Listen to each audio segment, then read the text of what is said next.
ناظرین السلام علیکم ورحمۃ اللہ وبرکاتہ۔ آپ دیکھ رہے ہیں آپ کا پسندیدہ نیوز چینل شاہراہ علوم 26 اور میں ہوں آپ کا ہوسٹ عظمت اللہ۔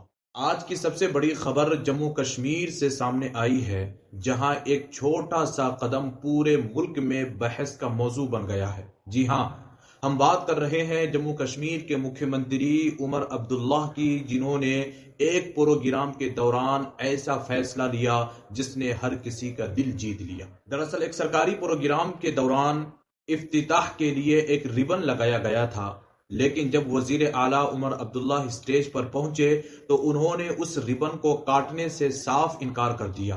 وجہ جان کر آپ بھی حیران رہ جائیں گے۔ بتایا جا رہا ہے کہ وہ ربن ہمارے قومی ترنگے کی طرح دکھ رہا تھا، یعنی اس میں بھی وہی 3 رنگ موجود تھے جو ہماری پہچان، ہماری وحدت اور ہماری شان کی علامت ہے۔ مکھیہ منتری عمر عبداللہ نے فوراً افسران کو ہدایت دی کہ اس ربن کو کاٹا نہیں جائے گا، بلکہ اسے باعزت طریقے سے محفوظ رکھا جائے گا۔ ان کا کہنا تھا کہ ترنگے جیسی کسی بھی چیز کے سامنے ایسی برتاؤ نہیں ہونا چاہیے جس سے اس کی عزت میں کمی آئے۔ ان کا یہ بیان اور اقدام کیمرے میں قید ہو گیا اور دیکھتے ہی دیکھتے سوشل میڈیا پر وائرل ہو گیا۔ لوگ ان کی اس حساسیت اور حب الوطنی کی بھرپور تعریف کر رہے ہیں۔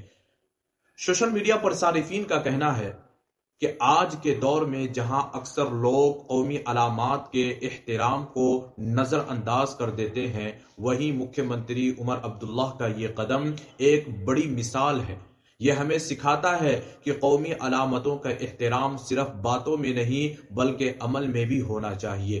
کچھ لوگوں نے یہ سوال بھی اٹھایا ہے کہ کیا یہ صرف ایک معمولی انتظامی غلطی تھی یا منتظمین کی لاپرواہی، لیکن ان تمام باتوں کے باوجود ایک چیز بالکل واضح ہے کہ اس معاملے میں مکھیہ منتری عمر عبداللہ کا رویہ مکمل طور پر احترام اور سنجیدگی پر مبنی تھا۔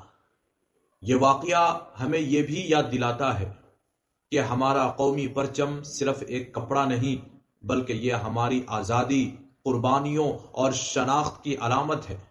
اس کا احترام کرنا ہر شہری کی ذمہ داری ہے۔ تو آپ اس معاملے پر کیا رائے رکھتے ہیں؟ کیا مکھیہ منتری عمر عبداللہ کا یہ فیصلہ درست تھا؟ کومنٹ میں ضرور بتائیں۔ ویڈیو کو لائک کریں اور چینل کو سبسکرائب کرنا نہ بھولیں۔ میں ہوں آپ کا میزبان عظمت اللہ۔ ملتے ہیں اگلی بڑی خبر کے ساتھ، تب تک کے لیے اللہ حافظ۔